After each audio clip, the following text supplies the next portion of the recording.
So what we did last time is to do something called gravity mediation, where the supersymmetry breaking is communicated to MSSM fields by higher dimensional operators through gravitational interactions. Higher dimensional operators suppressed by 1 over M Planck. So today we'll look at another example where we talk about gauge mediation, where supersymmetry breaking is communicated to the MSSM by loops. So there's some sector which breaks supersymmetry, and that is communicated to MSSM by radiative corrections. So we'll see what this implies, and I'll come back and talk a little bit about so these things we work out the spectrum at the high scale and what it means for the low scale for phenomenology that is given by renormalization group running. So I'll just indicate the character of the spectrum at the low scale given what these mediation mechanisms imply at the high scale. So that's the plan for today. So let me start with gauge mediation.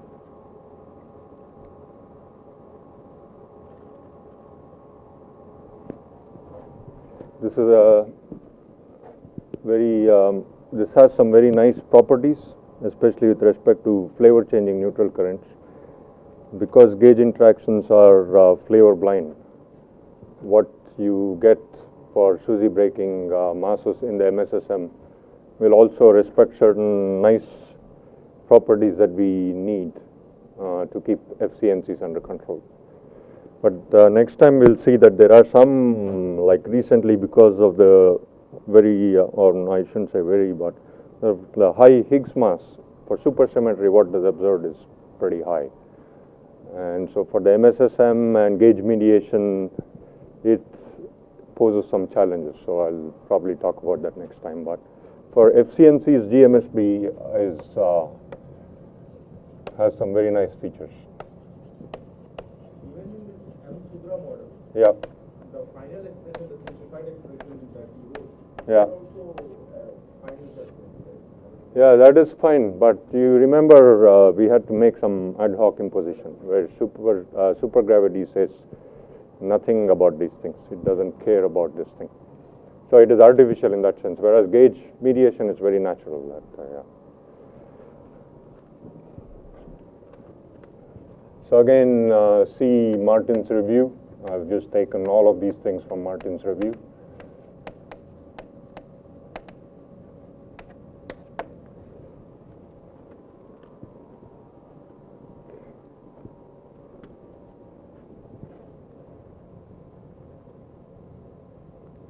So the basic idea is that the standard model, or MSSM, gauge interactions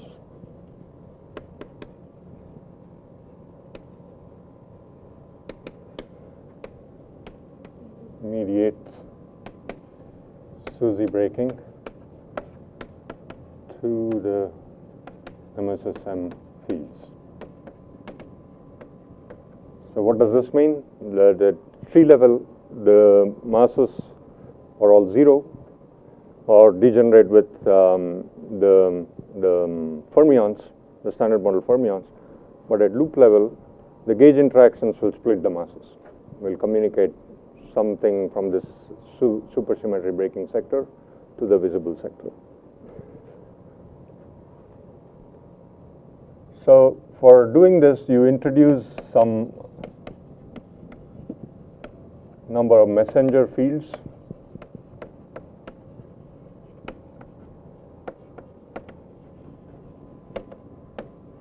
which couple both to SUSY breaking fields or fields and MSSM fields.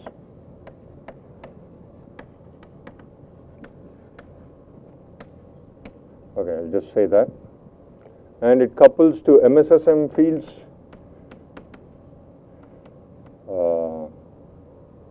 via gauge interactions.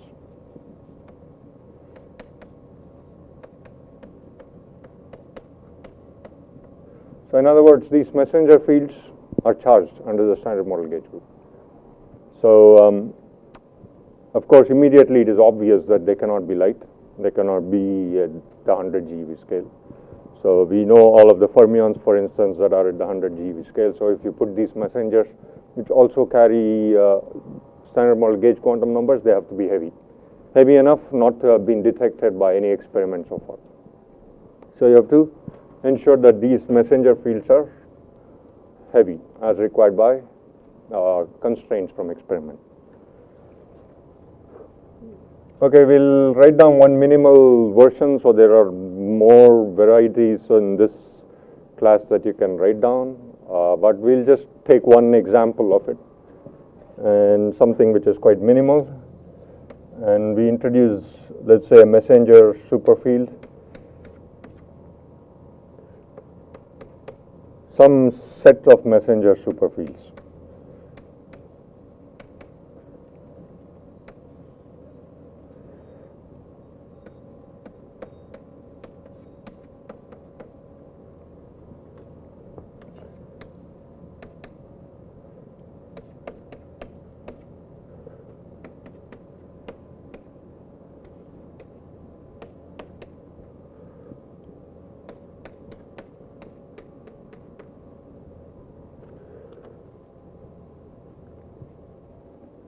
So we introduce Q bar.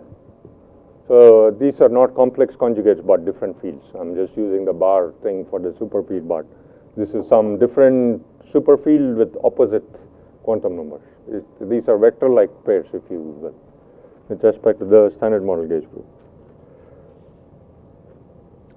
So let me just write down in terms of component fields.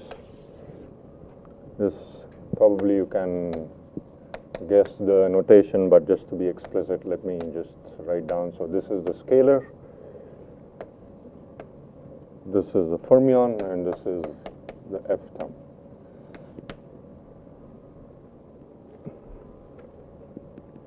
Similarly for Q bar, this is a scalar, fermion, and F term. These are chiral superfields that we have added. And then LM.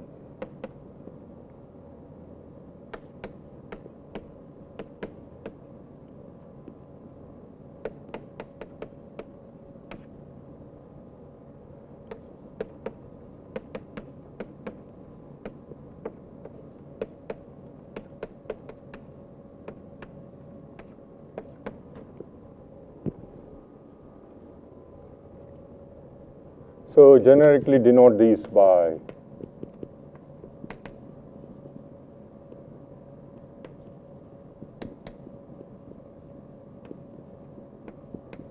some messenger scalar, some fermion, and F. Let's say F. Or I just call it FM. Right, so generically there's some number of messenger fields.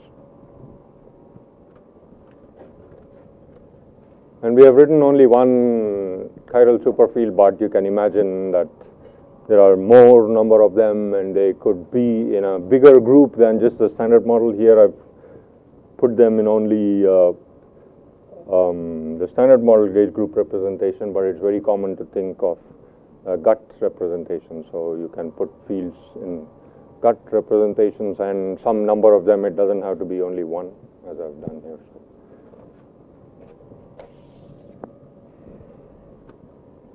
And then you add like a standard model gauge singlet.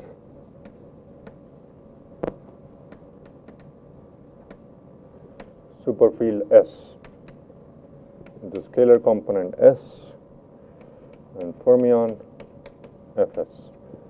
And you can guess that the purpose of this is to break supersymmetry spontaneously in that hidden sector, and which breaks SUSY by the F term getting a vacuum expectation value.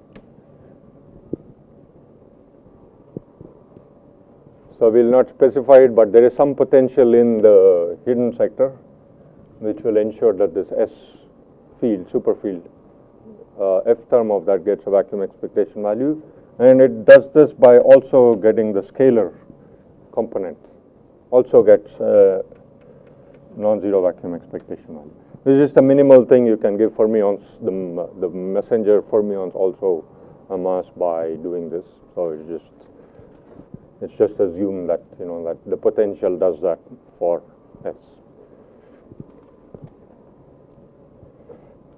So this is basically potential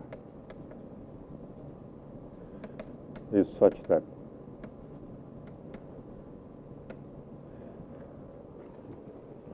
so these two happen, right?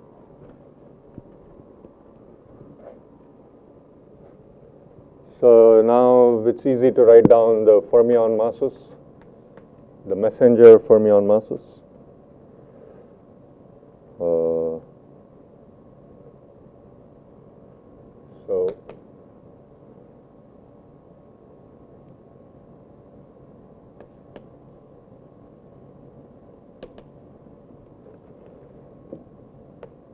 So before that, I should write down the superpotential, right? So W messenger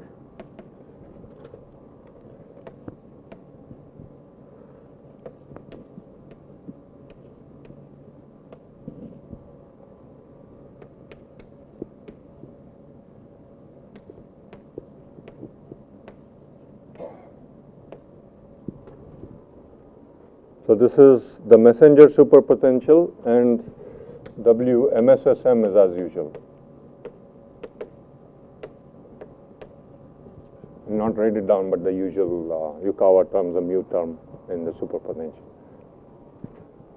And I specified what the messenger superpotential is. It just couples the S and the superfields L and L bar. And same thing S, Q and Q bar with some dimensionless quantities Y2 and Y3, just some couplings.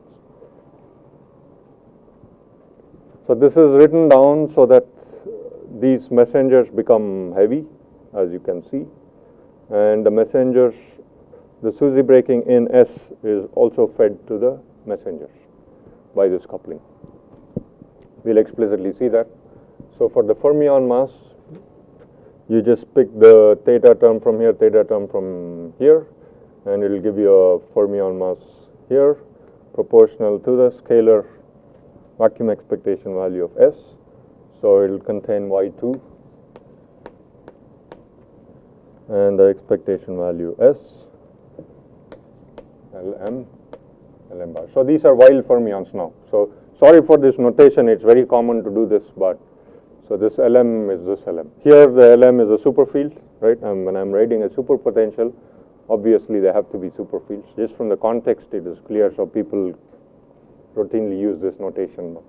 So when I'm saying fermion here, obviously these are fermions, and just for simplicity of notation, it's usual to use the same fields for or the same symbols for them. But from the context, it should be clear whether it's a superfield or the component field. So if this is confusing, don't blame me. I mean, everybody does it, so I'm doing it.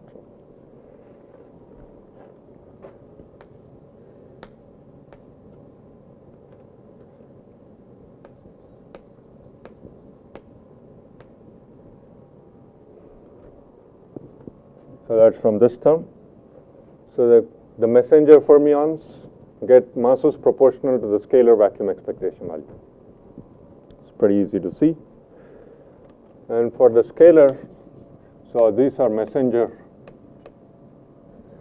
Let me call this, instead of mess, I'll call it messenger, I suppose. Right? I don't know what Martin calls it. I don't want to call it W mess, right?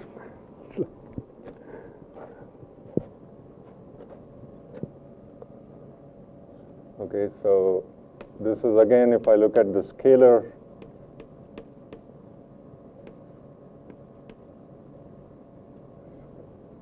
messenger masses.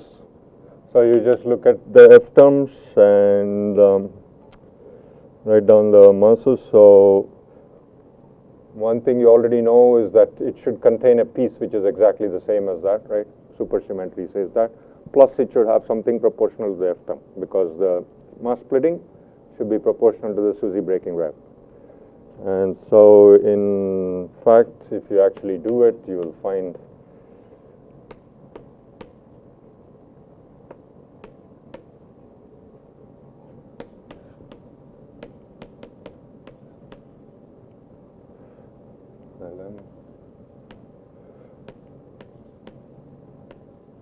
so this should be about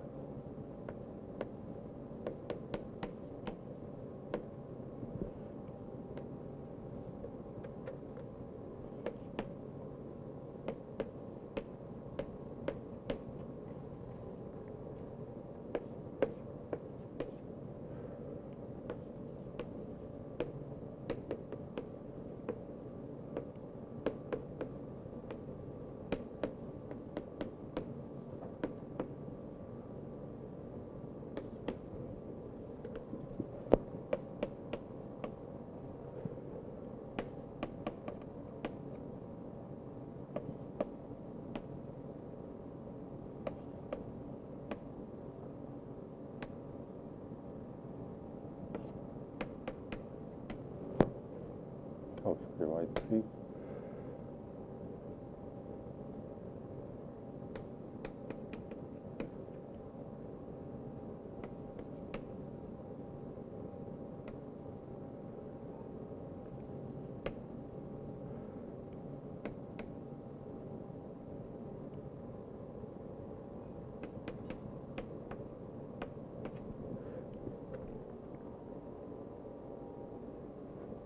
So this is what you will find for the scalar masses. And mass eigenvalues are, so this is off diagonal, so you just diagonalize this scalar mass matrix, and the mass eigenvalues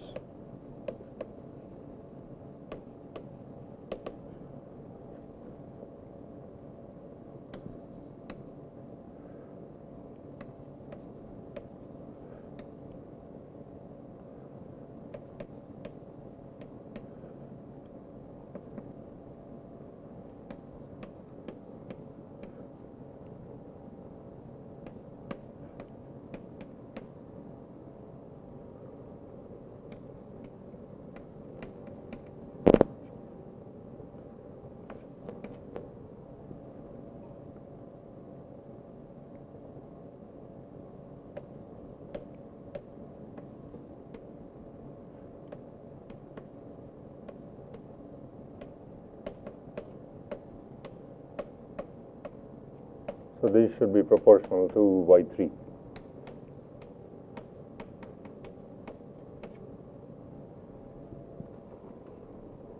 And then the fermion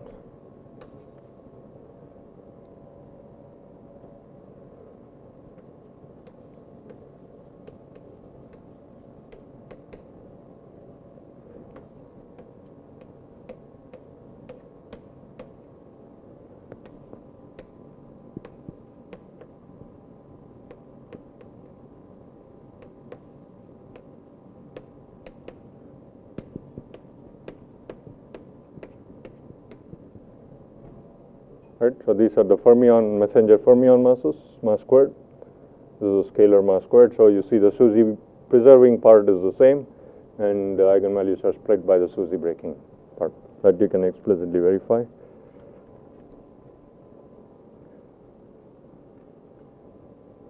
So now this has managed to communicate SUSY breaking to the messenger sector. In the next step, it will communicate this thing to the visible sector by radiative corrections.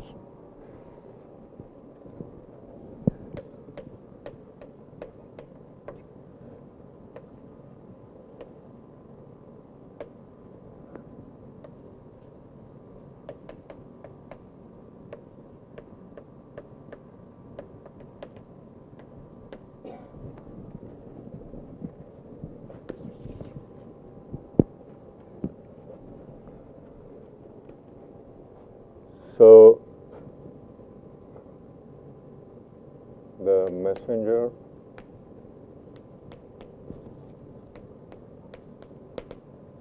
fields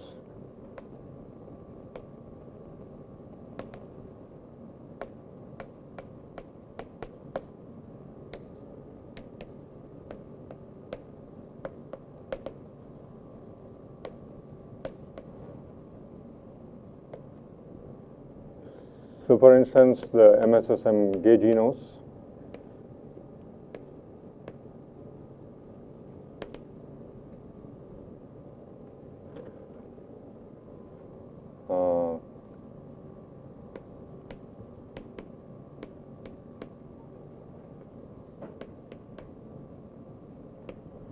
so you compute this loop graph.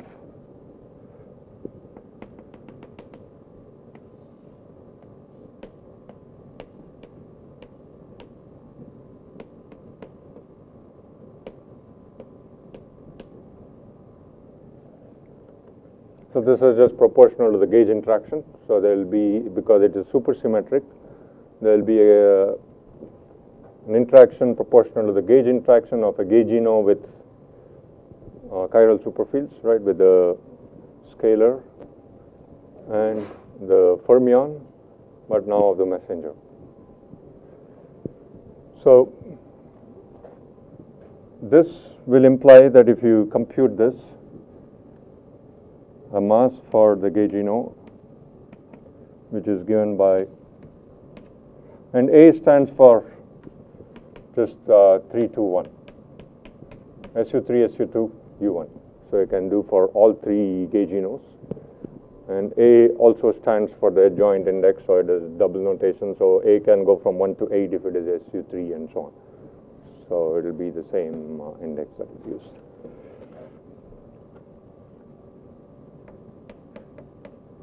So if you just compute this loop graph, the mass that you will get goes something like this, with lambda defined to be Fs over S. So this lambda A's also, in other words, get called the gluino, and this is the vino, and this is the bino. Right. So now the gauge interaction or the gauge coupling here is what is relevant. So that particular gaugino will get a mass proportional to G squared, right? And that particular gauge coupling. So it's easy to see that it should have this form, but then by dimensional grounds you can work out that it should be proportional to this. In the limit of exact supersymmetry, this should be 0 because you know gauge symmetry is protecting the gauge boson masses, right? So gauge boson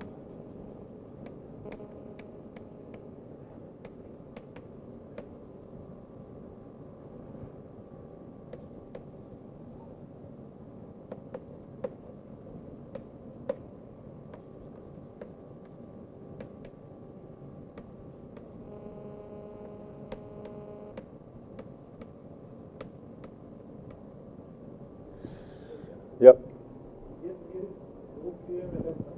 No? No what? No Q and L. Oh, you mean these things? So this.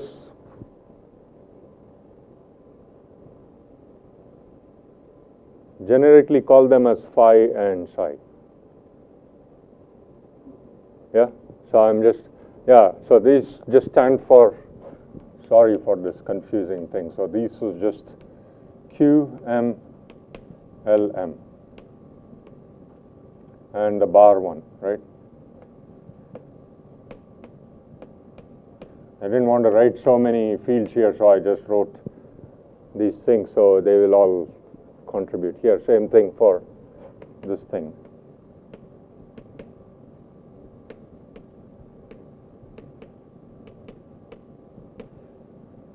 Maybe I should have just written it because I anyway wrote it now, so could have just not introduced the extra notation. Okay, whatever. So the basic idea is that this mass splitting here for the Q and L is communicated to the gauginos by one loop. graphs. That's the basic idea. Whatever variety or details of gauge mediation model that you are working with, this is essentially what happens. That at one loop, the gauginos get fed these mass splittings in the messenger sector. We'll come to that.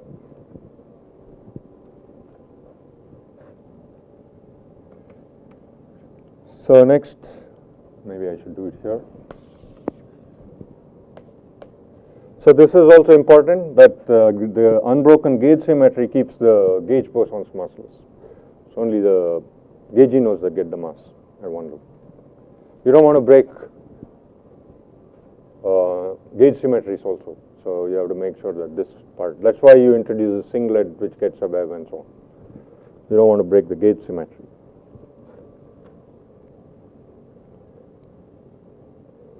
So MSSM scalar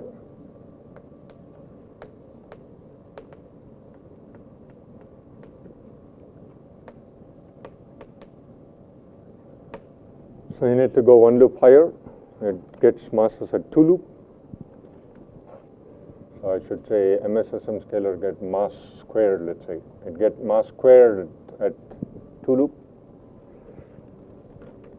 So it's basically the 2-point function of the scalars.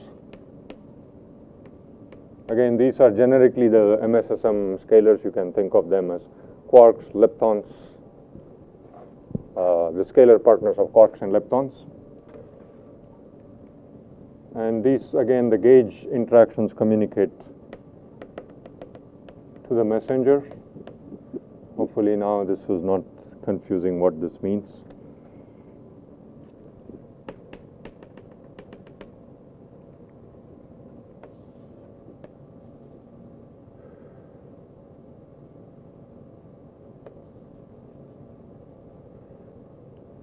This is the gauge interactions, usual gauge bosons, and this is a messenger fermion. So again, this is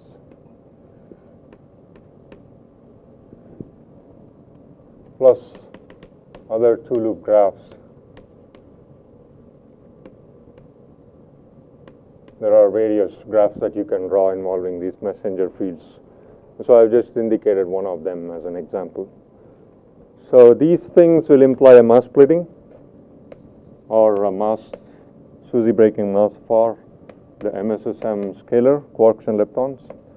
And that quantity generally can be written as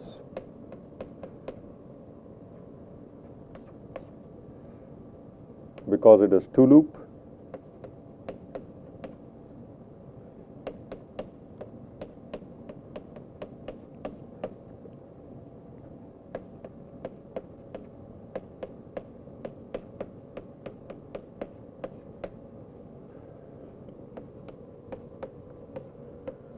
where these C2s are the quadratic Casimir's, C2 of n, of SUN representation is just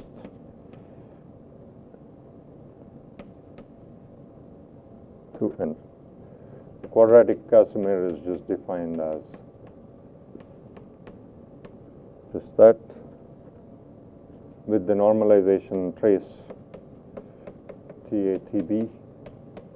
This is 1/2 delta IV. So you take these generators with this normalization, and then these are proportional to the quadratic Casimirs, and of course the gauge coupling, because these also are given by the gauge interactions.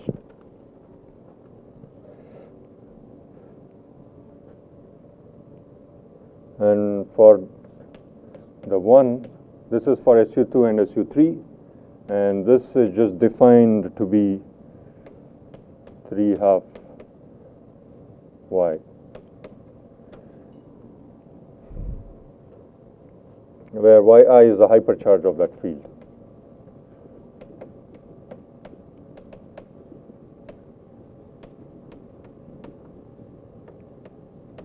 And this is commonly called as the SU5 normalization.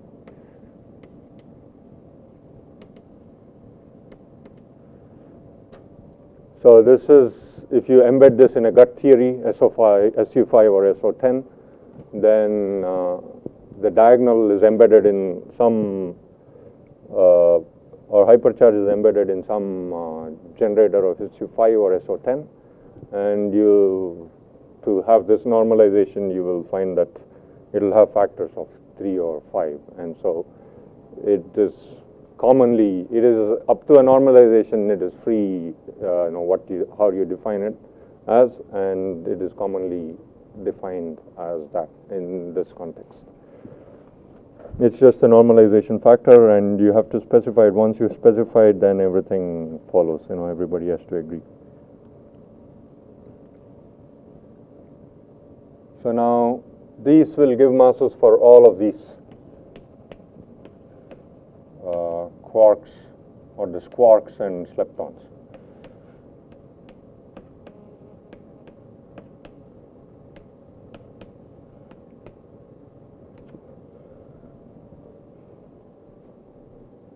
So for quarks, you will have a piece which is proportional to this one, alpha 3, but for leptons you will not have that because it does not carry any quantum numbers under that, so it will not couple to the gluons, for instance, here, and therefore it will not get a piece for that. So depending on what representation you put that in, the appropriate terms will come in. So for leptons you will not have this, and for right-handed fields you will not have the SU2 part, and so on. Right? So this one will have all three. So this one will have only this one and this one, but not the SU2 piece, and so on. That you can work out, right, depending on what its quantum numbers are. But everybody will have the hypercharged part because they all have hypercharge.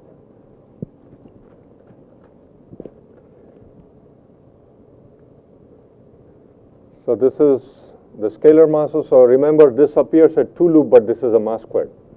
So if you compute the mass, you can take a square root, and then it will be comparable to the gaugino masses. So the gauginos and scalars get comparable masses because this is a mass squared at 2 loop. This is some distinction that is important in this context. The A terms, however, it is a dimension 1 quantity.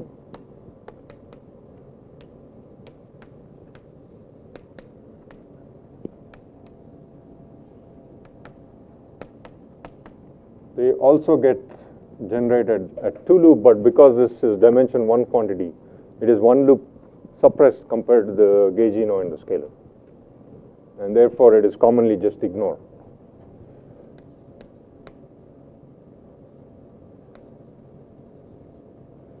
So much smaller.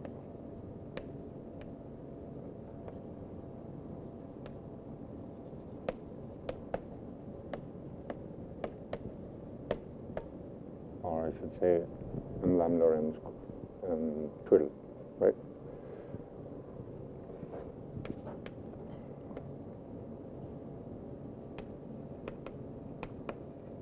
So people routinely set this to 0 and just forget about it because it's an extra 1 loop factor suppressed compared to gauginos and scalars.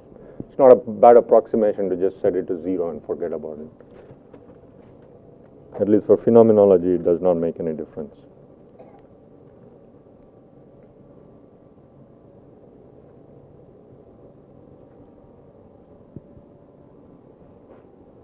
So this messenger mass, so let's just generically call this as M messenger.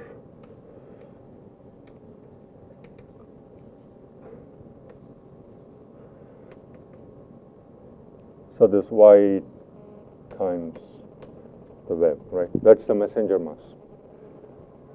So these are things, values that get generated when the messenger particles decouple, right? So at the scale of the messenger masses, you can compute these quantities. And so these values that you compute using these are at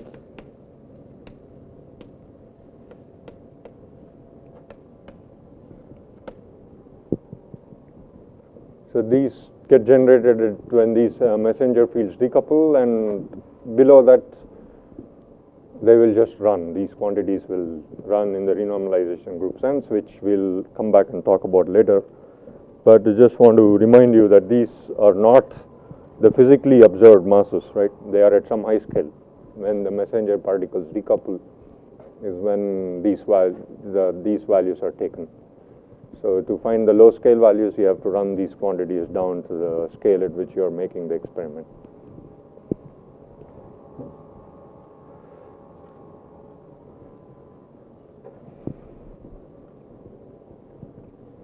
So you see the SUSY breaking masses, the gaugino and scalar masses, roughly have the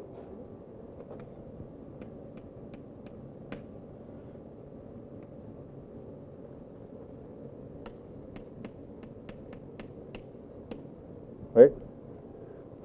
It has this alpha over 4 pi times lambda for the mass parameter itself, right? So these are the scalar masses and the gaugino masses.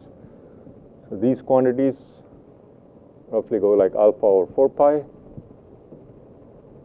times this lambda, which I've defined somewhere, is F over S.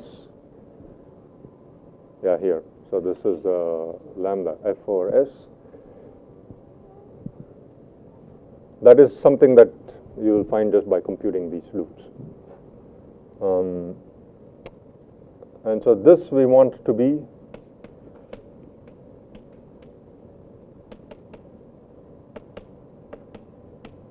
of the order of 1 TeV, right? Few hundred GeV, 1 TeV. That is our goal, to lift all of these masses up to at least a few hundred GeV or 1 TeV. So we can quickly compute what this means for the SUSY breaking scale. So usually if you write down any dynamical models, the F and the WEV come out pretty similar. It's hard to build models where these take very different values. I mean, you can build them, but generically if you build a model, it'll be where these scales are related and will be usually around the same thing. So if, of course, this is not true if this thing is not true, so I'll say if Fs or square root of Fs is of the same order as S. What does this mean?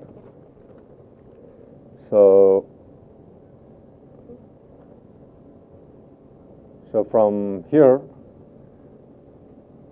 we'll see what? So let's see. This is of the order of square root of Fs then. So these things, 1 TeV, we want these things alpha over 4 pi root Fs. Right, so this is Fs over S, and so I'll just get root Fs there.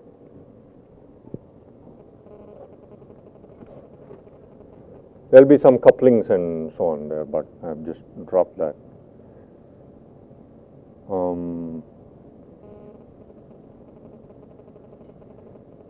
So Fs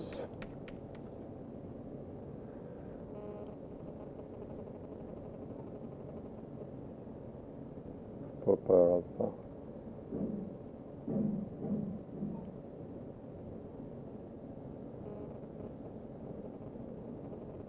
So Fs is of the order of 4 pi over alpha squared 1 TeV squared, right?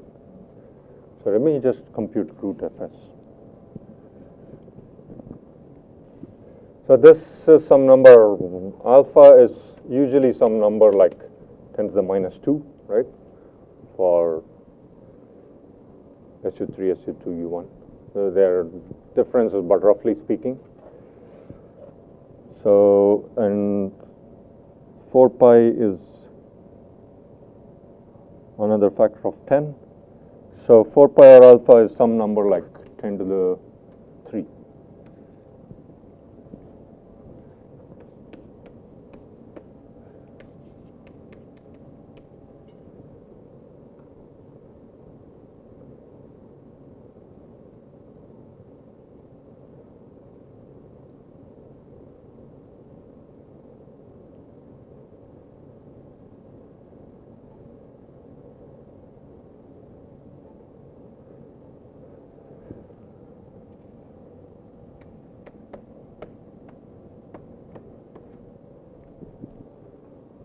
right?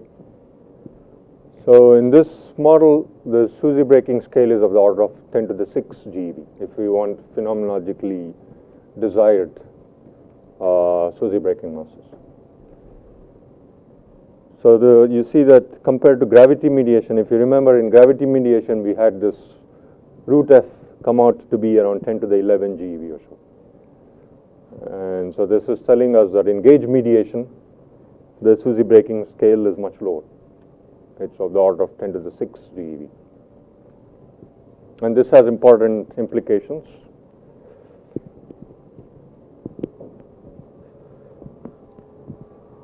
And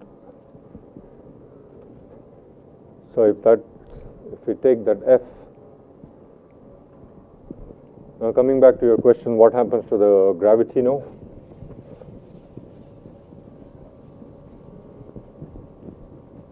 Now that we have some idea of what the F is,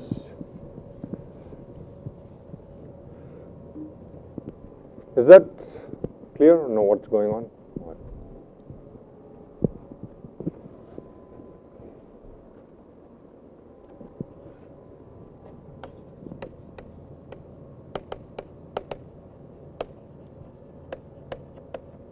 So the gravitino mass, we said m3 halves is given by F over m Planck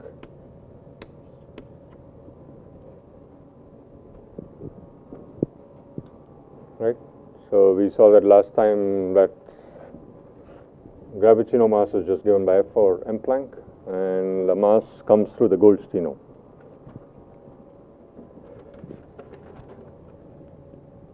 So let's just take that F that we found. So this was, we said 10 to the 6 GeV.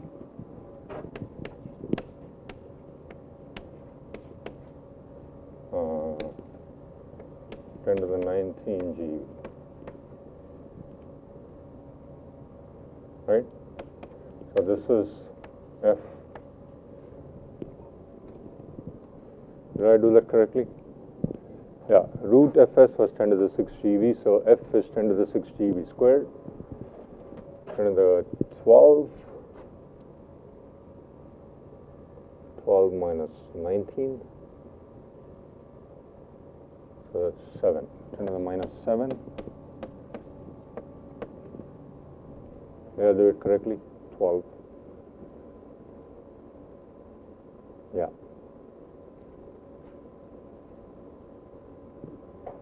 So it's about, what, 10 to the 2 EV.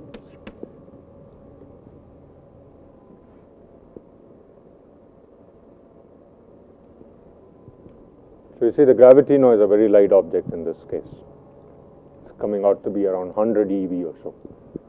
So clearly, like all of the other SUSY particles are at 1 TeV or hundreds of GeV, and only the gravitino is at 100 eV. And so, if R parity is good, well, even otherwise, like M3 halves. So let me not say that. This has certain implications if R parity is good. So clearly, gravitino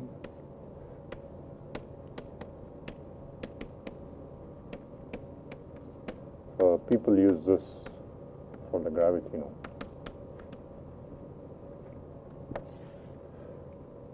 This is in GMSP, right? So generically in GMSP, the gravitino will be the LSP. Yes. This is very low mass, so it's like Yeah. warm dark matter particle. Yeah. So it's almost ruled out from the. Yeah, I don't think it is ruled out. Yeah, I don't know the status of that.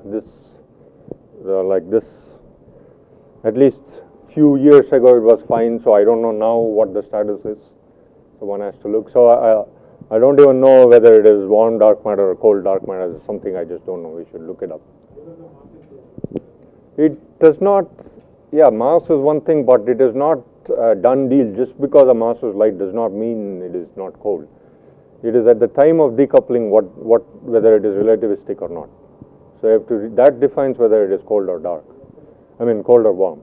So here the decoupling will be of the weak interaction decoupling or some. Usually the mass of the particle. When it is decoupling, when the temperature is the mass of the particle is when it decouples. At that time, I think it's not only the mass of the particle. So there is another. Cross section also. Yeah. So let's see.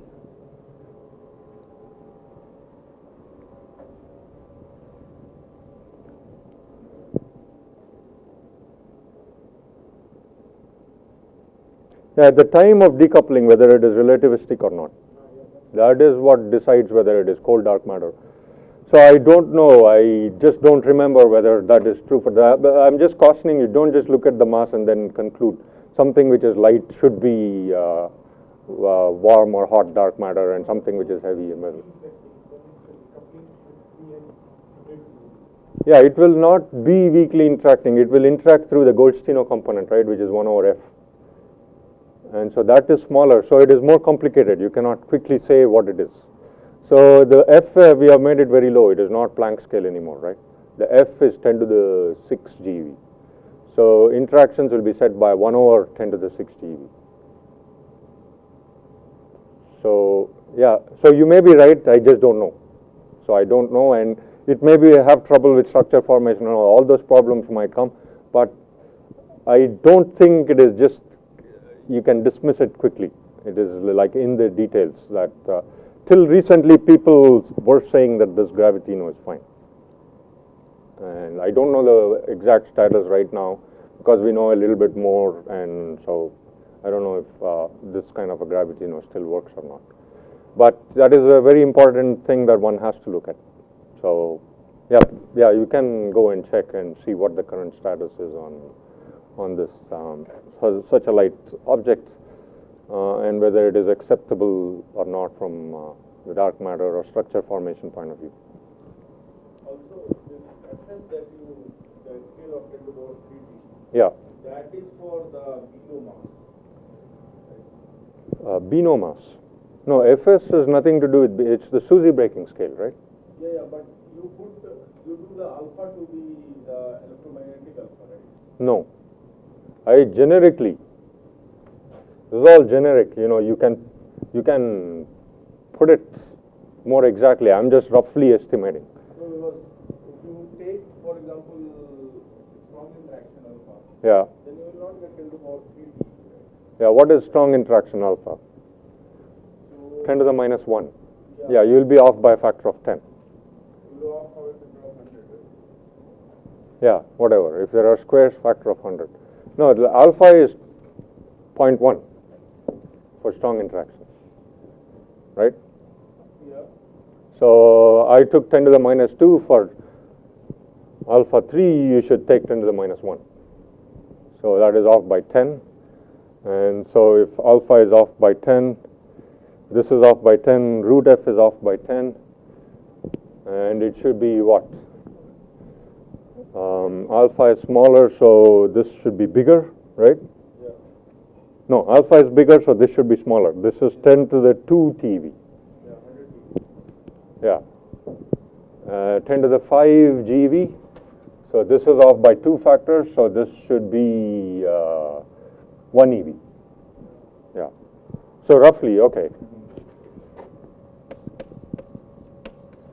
I'm not being that careful here, you can appreciate, right? I'm just roughly saying something, like, so root F can be anywhere from 10 to the 6 GeV to 10 to the 5 eV, so GeV.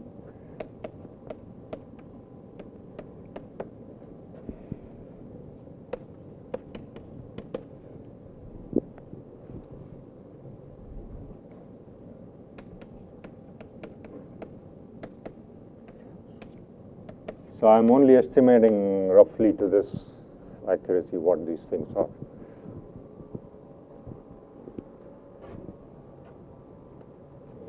So the gravitino is some object which is 1 eV to 100 eV, that kind of scale. For collider phenomenology, this will not matter it's only F will matter because that will stress, that will set the interaction strength, and one has to be more accurate. I'm just very roughly doing these things, but one can be more accurate. Once you specify all the models, you know, like you'll have to take some values for Y2, Y3 in order to do more accurately. So there is some inherent, you know, freedom. One more question. Yeah. Suppose I demand my new mass to be around 1 T, right? Okay. Then my F is fixed by that demand. That's right. So it will turn out to be 1000 T. Okay. But now when I try to calculate the Gluino mass, Yeah. my F is already fixed. That's But right. Find it is around 100 T, not 1 T. I mean, I am saying that there This is all at the high scale. And then you have to do RGE running. There will be a mass splitting between Gluino and Gluino. Yeah. And my question was, will it persist or? It will persist, but it will be changed. Gluino runs up because of strong interactions. This is MSSM RG running, so it only runs like log. Yeah. So only 2 orders of magnitude it will not change much. Yeah, it will not change much. So you will have, So the order of magnitude is splitting. no, alpha is bigger for the Gluino. So Gluino will be more massive than Beano.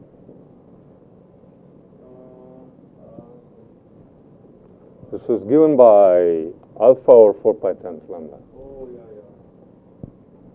Yes. We will do more. But there will be a splitting between them. There will be a splitting.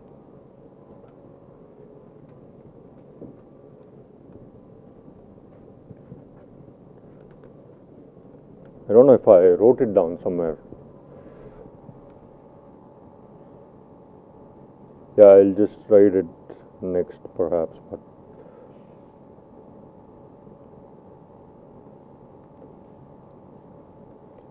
yeah, it is clear right from that, right? So the gauge, you know, is from here. So it's just ratios of alpha.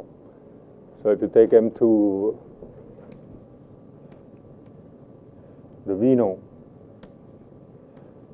over Gluino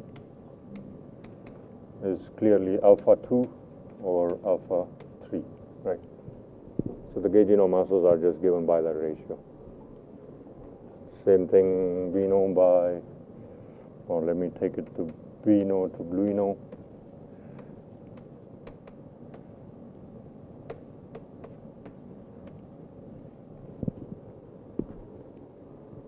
So this is kind of suppose you discover food. Yeah. Then this will be one test to differentiate between gravity mediation and gauge. In the ideal world, yeah. Because this will always happen in gauge mediation, but it will not happen in gravity. It's not that obvious because you have to do RGE running, and after you do RGE running, you know, they'll end up looking fairly similar. It's not very straightforward. RGE running itself is split depending on how all of the particle masses are and how they run and so on. And in the end, it will be very confusing. It will not be a very clear, you know, you cannot clearly point to this kind of a difference.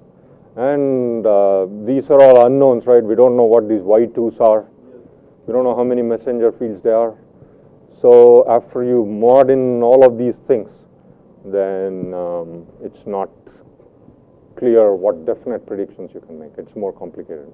So telling which supersymmetry breaking model is not, and it is complicated by the fact that you don't discover all of these things, right? If it is too heavy, depending on the particle and how heavy it is, you may or may not discover that. So if the Gluino becomes too heavy, you will not see it. If the Vino becomes, you know, a few hundred GeV or so, you will not discover it because it's weakly interacted, at least in a hadron collider. So you will not have complete information. You will probably find some things which have reasonable cross sections and are not too heavy, and that will be a few. You may not find the lower ones, you may not find the higher ones. You will find a few here and there, and from that you have to somehow piece together. Yeah, but at least in principle what you say is true, that if we can find these things, we can differentiate, or we can gain some insight into what SUSY braking mechanism is operating. And it is complicated by the fact that this is some minimal version of gauge mediation, but recently, about 10 years ago or something, people wrote down generalized models of gauge mediation where what one had thought of was definite predictions of gauge mediations were found to be not fully general. So it is more general in that sense, and therefore the predictions not as definite. So if we find something, then we can start asking these questions, whether it is compatible or incompatible with a given SUSY breaking scenario. But that's the idea clearly, that you will find these super partners, and then based on how the masses look, then you can work backwards.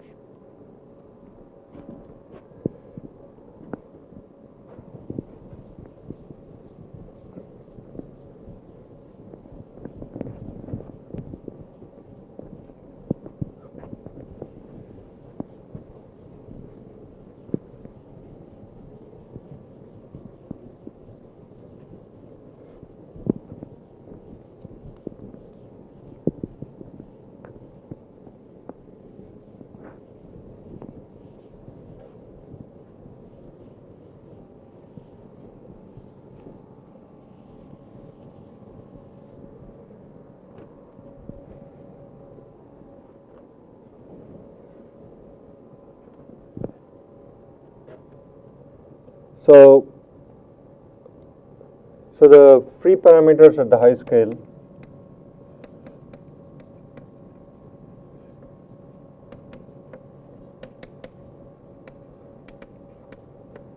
meaning the messenger scale, right? When these relations come about, so there you can take the free parameters as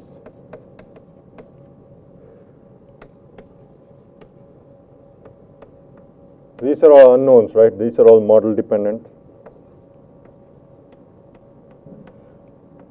And these are the number of messengers.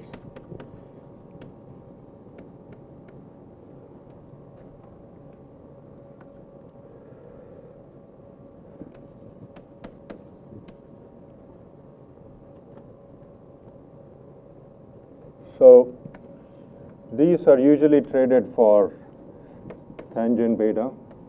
We'll see this thing. If you don't already know what tangent beta is, just wait till next time, and we'll write down where this relation comes from. Electroweak symmetry breaking basically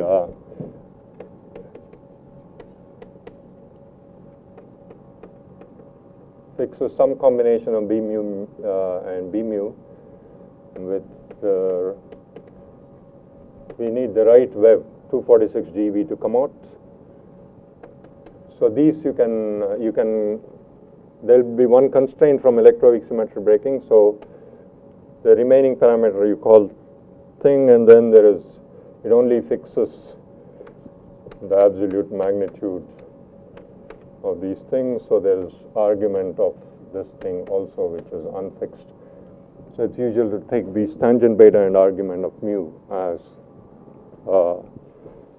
the combinations that are input parameters. So these 1, 2, 3, 4, 5, and 6. So these are generally taken to be the input parameters for GMSB at the high scale. So all the unknowns are encoded in this, and then these relations are true at that scale in terms of these parameters, and then you run it down is the idea.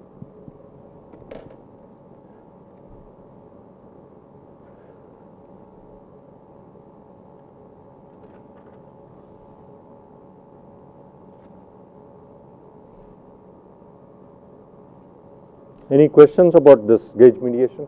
This is just gives you a flavor for two very different types of mediating supersymmetry breaking. There are others, so I'll just briefly mention towards the end because I don't have too many intelligent things to say about them, so I'll just briefly mention, but they are there. And what we will do is to see what effect the renormalization group running has on what is generated at the high scale. So any questions about gauge mediation? So I'll just go on to saying something about the RGE running and what it does to things, just to give you a flavor for how things evolve under RGE. So a detailed discussion again is given in Martin, so I'll just sketch one figure that he writes, which I think is quite illuminating what goes on. So this just means renormalization.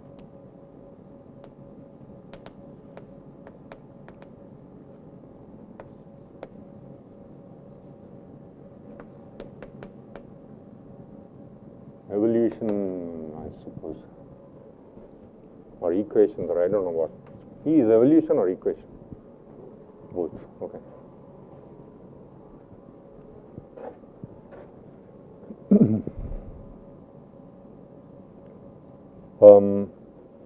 So first let's look at gauge couplings, right? The well-known beta function. So dt3 of, it's usual to do 1 over alpha because it has a nice linear right hand side. So this alpha again is, which is what we have been using there. And these are the beta function coefficients, which in the standard model is 41 over 10 minus 19 over 6 minus 7. So this is the famous negative sign for the standard model SU3 gauge coupling. And in the MSSM, this thing is changed because there are additional particles.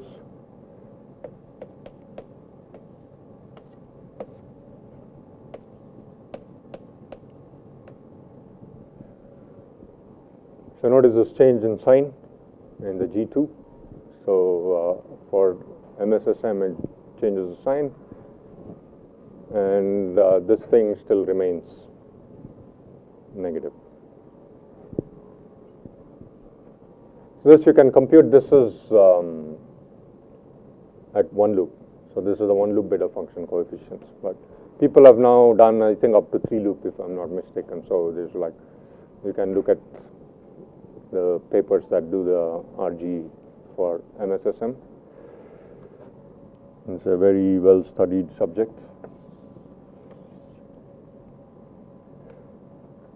So of course, I'm sure you have heard this statement that the gauge couplings unify in MSSM at some scale, and that scale is, I think, roughly 2 times 10 to the 16 GeV. And the couplings which run, so this is that,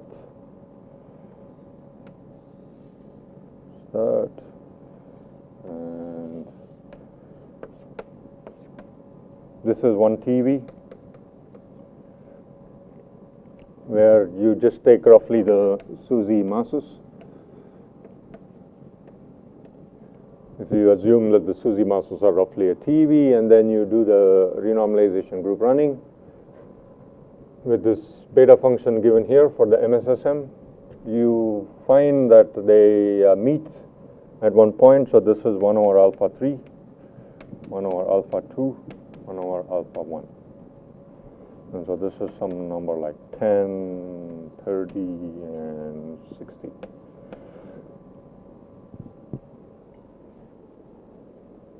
So it is quite remarkable that they appear to meet. So they don't exactly meet if you take the measured values of alpha 1, alpha 2, alpha 3 at the weak scale, and then you run it up.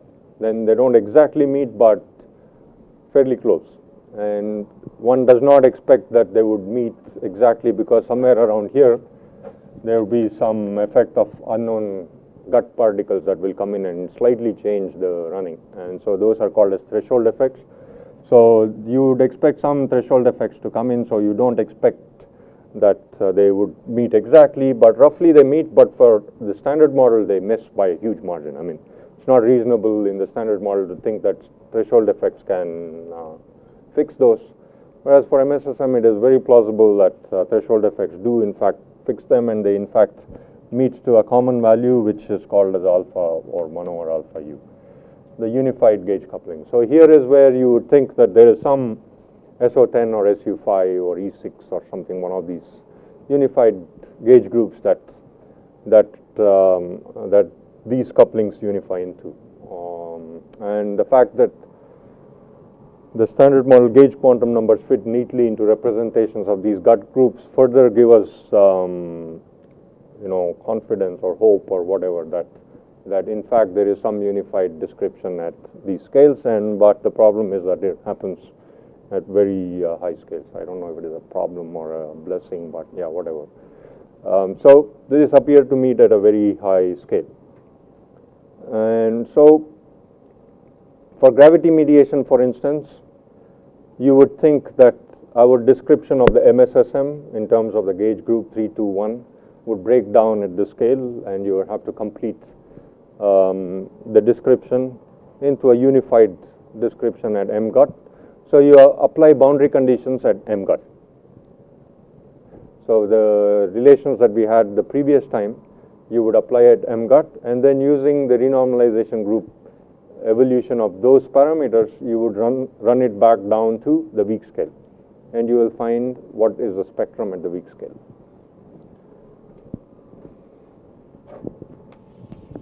So you impose these boundary conditions at 2 times 10 to the 16 GeV.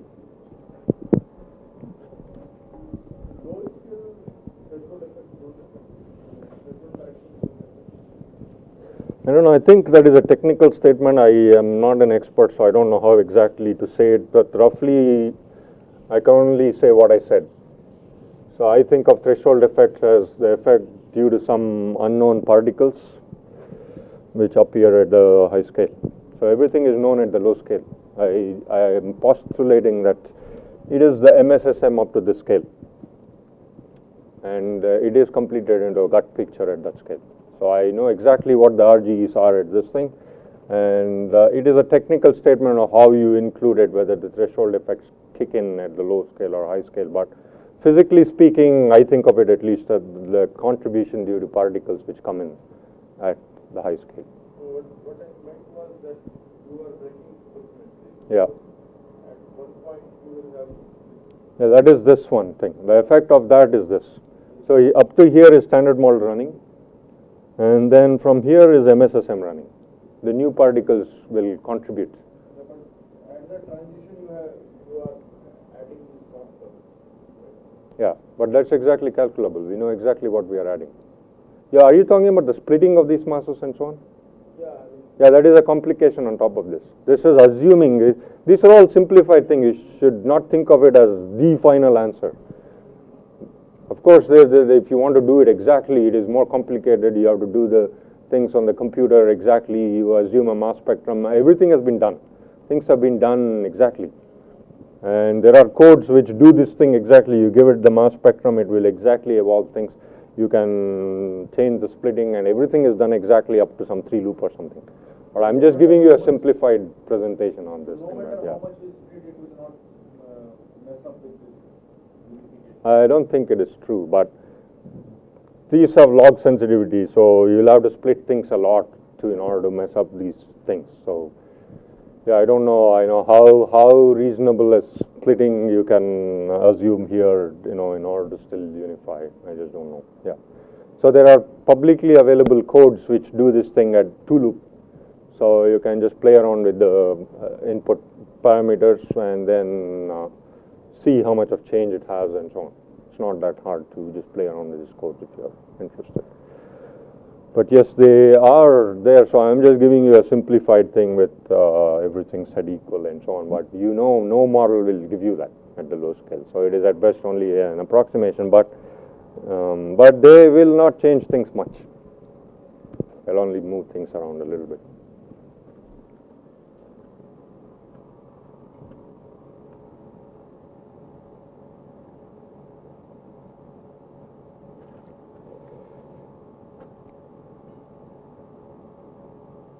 So let's just look at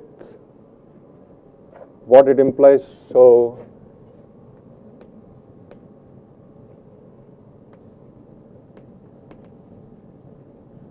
we'll just look at the renormalization group evolution, say for gravity mediation.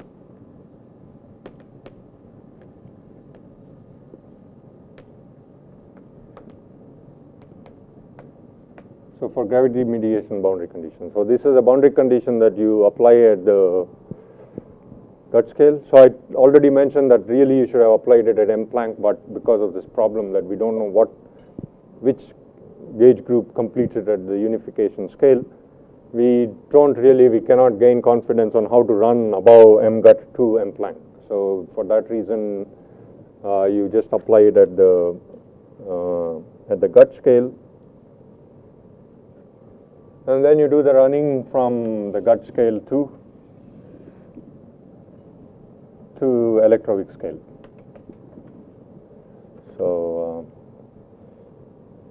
this is some 1 TeV, and this is 2 times 10 to the 16 GeV. So the boundary conditions are imposed here, whatever we worked out last time. The scalar masses, the gaugino masses, everything that appears there, you write it down there. And we said that in the simplified ansatz that we said motivated by flavor considerations, you want to take all of the M0s to be one common value, although and flavor diagonals, although gravity mediation does not give you that, but you just make an assumption. And then there is another gaugino mass, and then it is common to assume masses for the Higgs at the high scale.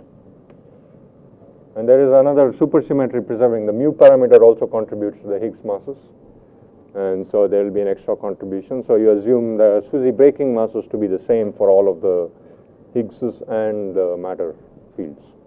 And then there is another mass parameter which is the gaugino. So this is commonly assumed M-Sugra boundary conditions, which we find now is not working too well after we know the Higgs mass. So this is not the favored thing right now, but it is a studied to death kind of a model. And there will be some variations, but this will roughly give you the flavor of what is going on. But you have to keep in mind that this is not the most favored thing right now. So let me start with one of them. So there will be some thing. This is, let's say, the first generation quarks.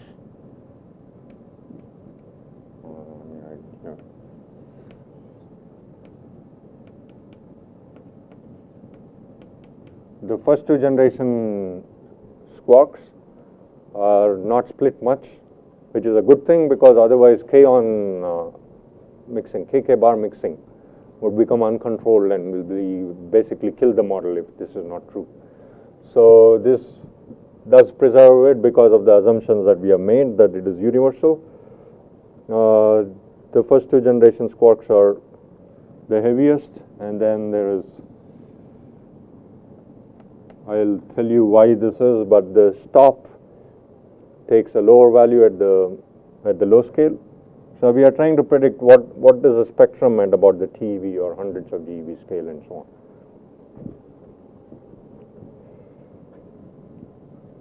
on. And then the leptons again will retain this behavior. So this is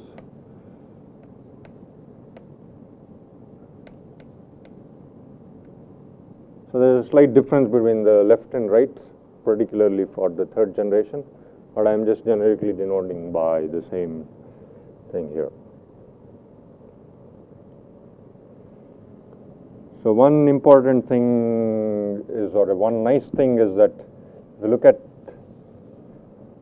this MHU, MHD does something different, so it does not change much. So this MHU runs down and becomes negative. Although you start with a positive value at that high scale, under renormalization group running, because of the large top Yukawa coupling, it will become negative, and when some mass squared, this is a mass squared parameter.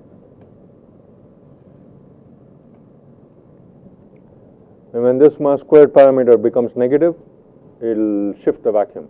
It will break electroweak symmetry spontaneously, which is what you need. It's a very nice feature that without doing too much to the theory, you just have to pick the right value of these things at the high scale to give you the right electroweak symmetry breaking property.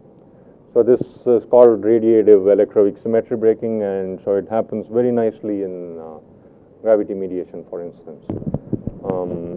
That all of the others will stay positive, all of the other mass squareds will stay positive, and for the Higgs alone, it becomes negative and will trigger electroweak symmetry breaking. So, and that happens because of the large Yukawa coupling. So if you write down the renormalization group equation for MHU squared. So again, I don't know if I mentioned this, T here is just log mu over mu naught. And that you should know from just RGE, that it's just that this is some reference mu, and this is a mu that you're working. This you can think of as mu, right? As you change mu, the parameters are changing, and mu naught is the reference scale here. We can take that to be the gut scale. So this at one loop, of course, people have studied this at 2 loop and even 3 loop, but they get horribly complicated, the expression, so we'll just stick to 1 loop.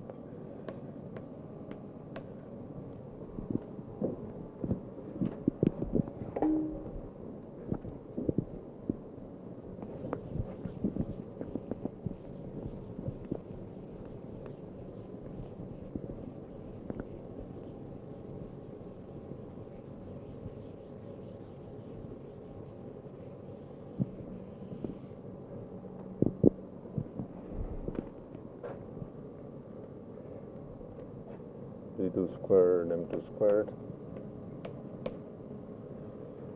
minus 605, G1 squared,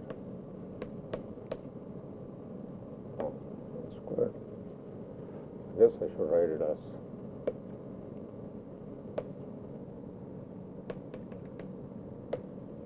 so some terms which are small and will not change the character much, and the xt is 2 lambda t squared,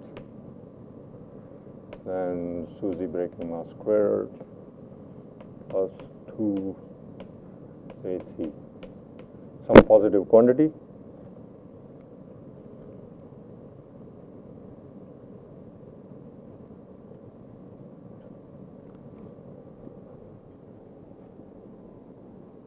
So here, since lambda t is big, so for MHD, instead of XT, you will get XB, because it's a down type superfield that you will get, or quark. And so since lambda t is so much bigger, this thing will dominate. It will keep the sign positive. So these contributions are negative, as you can explicitly see, but the positive thing will dominate because of the large top Yukawa coupling, and therefore it will keep it positive. And so as you see, which means that if you run down in energy, then it will go down. And MHU goes down and becomes negative, or MHU squared becomes negative, simply because of a large top Yukawa coupling. And so it's really the large top Yukawa that is, or the large top mass that is driving symmetry breaking, electroweak symmetry breaking in the MSSM, in this kind of a setup. So that is one way to understand simply what is happening here. So if you look at the gauginos, so here, so usually it will be the BINO, will be the LSP.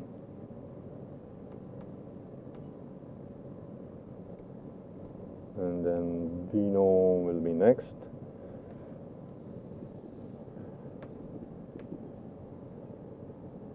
And then the Gluino will be one of the heaviest ones.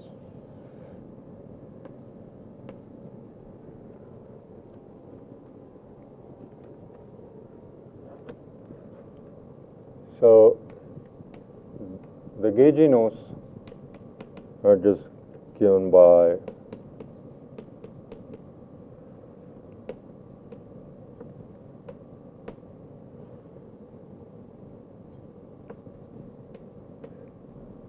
so the same BA as before. So the B here, so B1, B2, B3, right? The same B's go into the gaugino running, and it's proportional to the gauge coupling. So you can easily show that MA over GA squared is invariant under running, so it will just have this property. So you can just guess what the values will be like. So MA over GA squared can be set equal to M1/2 G unification squared. So if I just look at this value of this unified coupling at the high scale and what the M1/2 I took at the high scale here, so I can just simply write down this RG invariant equation, and I can easily compute what the masses are at any scale, since I know the GA running by this one. So I can just compute the MA at any scale, and because G3 is the biggest, you will find that the Gluino mass is the heaviest of them. So the Gluino is the heaviest of them.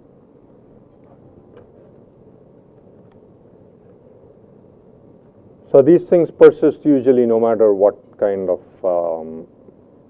model that you start with. These kinds of RGE features will persist.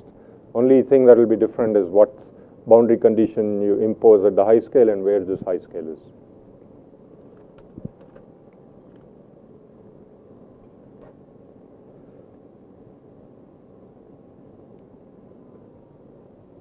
So also to understand how the scalars run, you can write down the RGE equation for the scalars. Let's say I just pick one of them.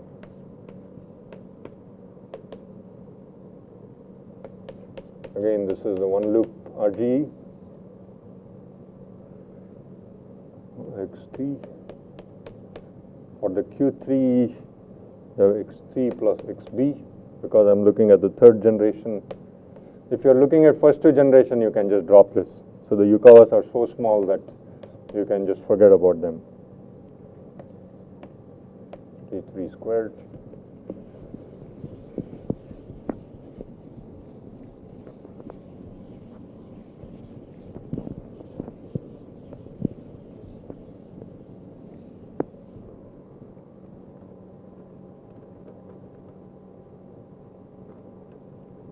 T3 squared.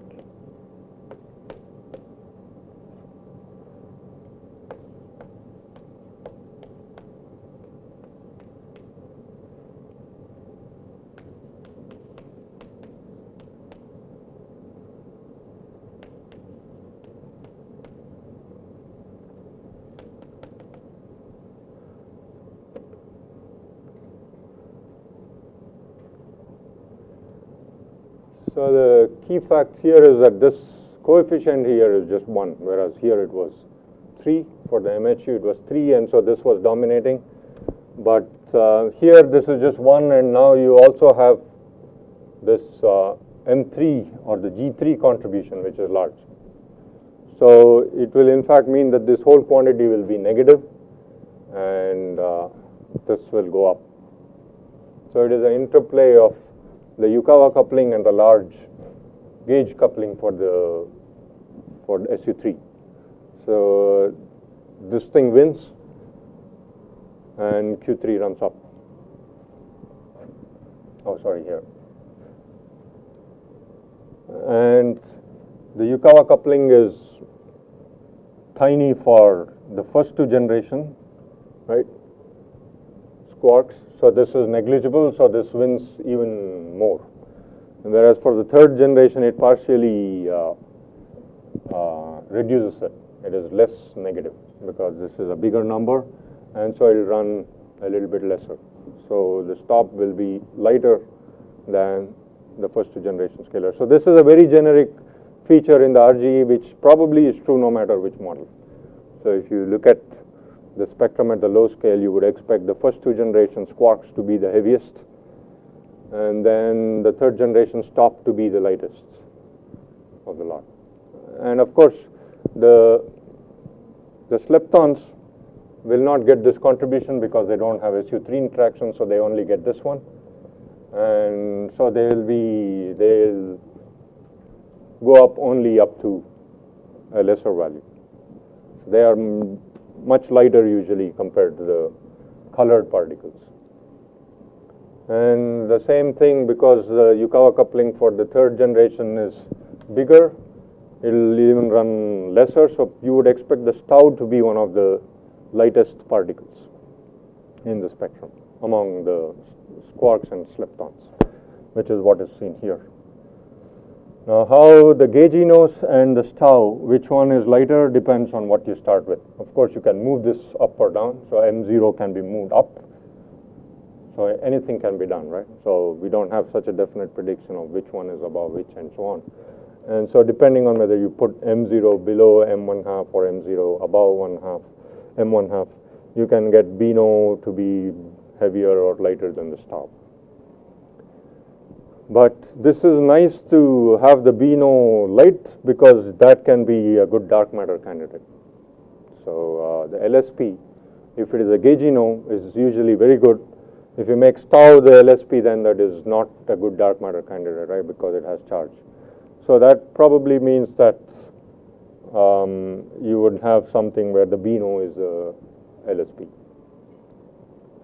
But I did not have time to say it, but all of these particles mix, the Bino Higgsino mix after electroweak symmetry breaking. So usually after you diagonalize the mass matrix, it will be some combination of the Bino and the Higgsino, which will be the LSP. But this is saying that that mixture will have a big component of the Bino. The lightest particle, the LSP, will have a reasonably big admixture of the Bino and lesser of the Vino, and I'm not drawn the Higgsinos here, but yeah, I forgot to write them. So they will do something. They're basically set by mu. So you would start the running at mu, and because it's a super potential term, yeah, I have to look up how the Higgsinos run. So there will be some combination of Bino and Higgsino, which will be the neutralino.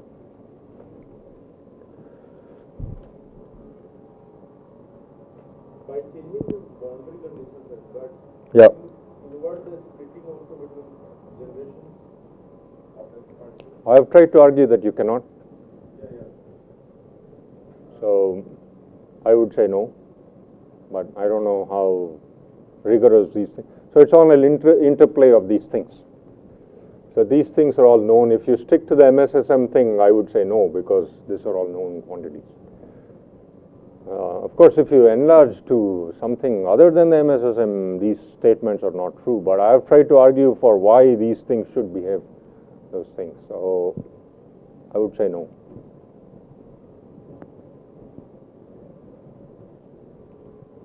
And similar things happen in gauge mediation also. These generic features are just true of the MSSM RGE equations. But what changes in gauge mediation is, first of all, this thing will come down, so you don't have as much running, so things will be different because of that. You're looking at some scale in the intermediate thing there when things have run a little bit. So in GMSB, similar, I will put that in quotes.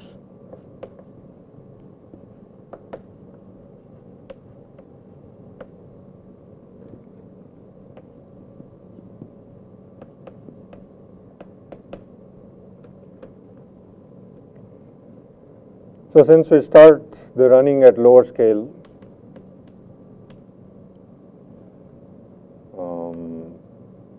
Fs.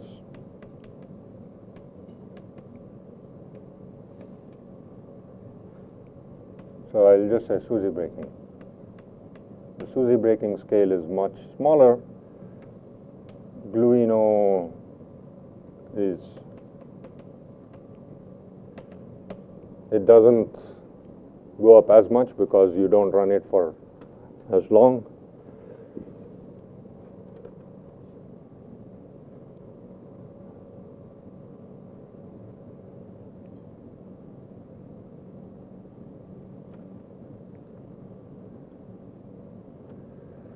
So then, of course, the difference is M0 square is not the same for all fields. Right. Here we assumed a common M0, but we explicitly saw that in gauge mediation, M0 squared is given basically by the gauge couplings. So they are, depending on squarks or leptons, they'll be different because the gauge interactions are different. And of course, a big change is that this thing is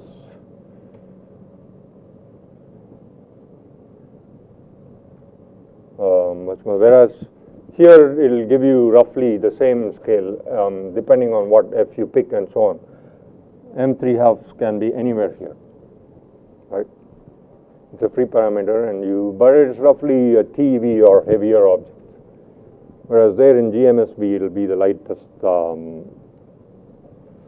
thing, and this will be the LSB. So that's a big change that happens. So that will show up in phenomenology, because in GMSB, any particle that you produce will decay to the gravitino with an interaction strength set by F that we already saw last time. So these are generic things, doesn't mean that they have to be true, but generically the observation is that these things may be true. Oh, I'm already over time. So actually I will just say it in words, but I don't have too many concrete things to say, but there are other mediation. Any questions about this thing? So there have been models written down in extra dimensions also to mediate supersymmetry. These are called the sequestered models. So the idea is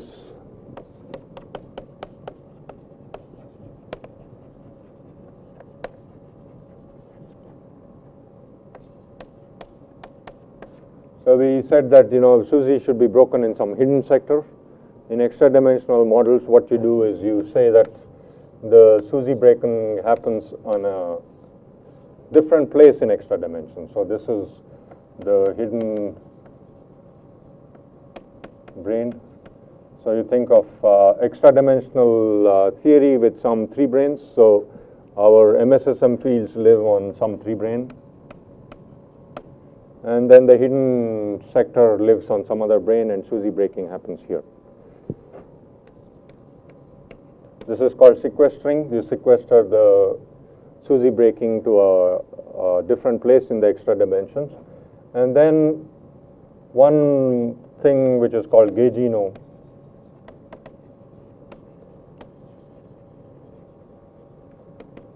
is that this vector superfield is a bulk field.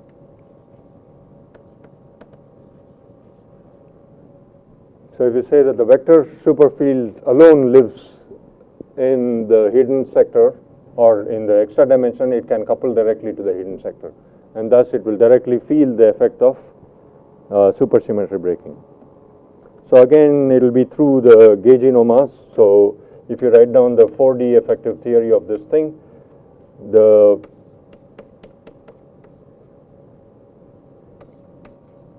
this is the fundamental gravity scale, and this is the volume of the extra dimension. The wave function gets some suppression due to the volume factor, and you will, because of the coupling to the, it's similar to what we did. So the gaugino gets a mass first, and then this braking will then be communicated to the other MSSM fields, the next order in perturbation theory. So all of the other scalar masses will come about due to these gauge interactions.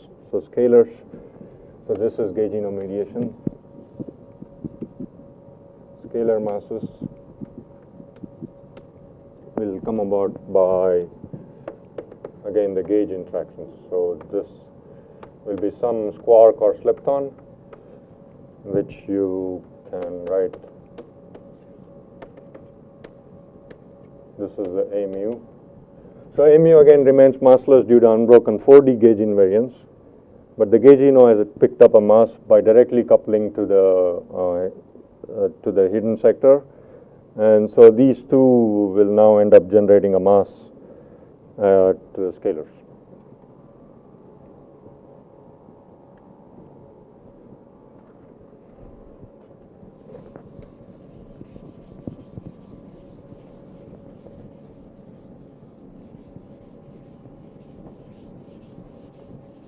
So I'm just giving you the words. If you want to look it up, you can go. If you just look up any references on gaugino mediation, you can find all of the details of how this happens. There's something called Shirk-Schwartz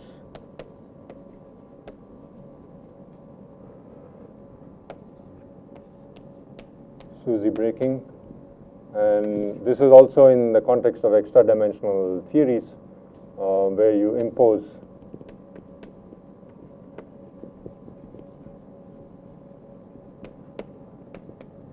different boundary conditions.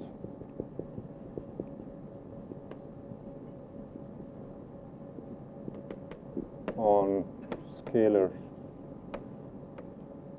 and fermions in a supermultiplet.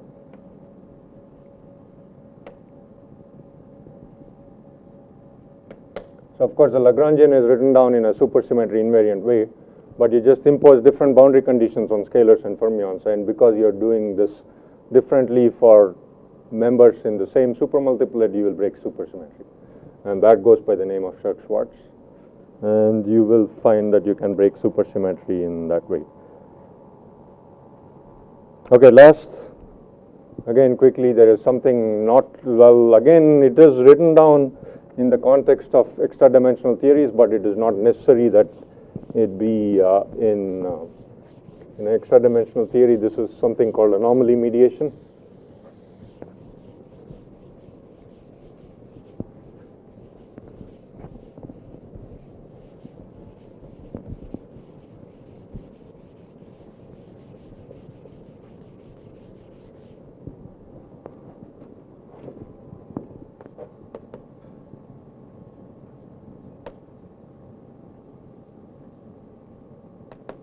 Where you take a supergravity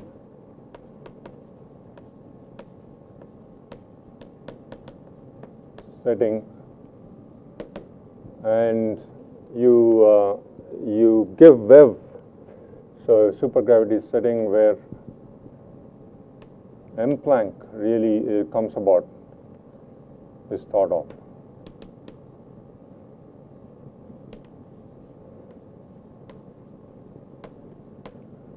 So you start with the theory at tree level, which is superconformal invariant. So and then you think of the masses arising as due to some scalar component getting a wave. So you break the conformal invariance or superconformal invariance.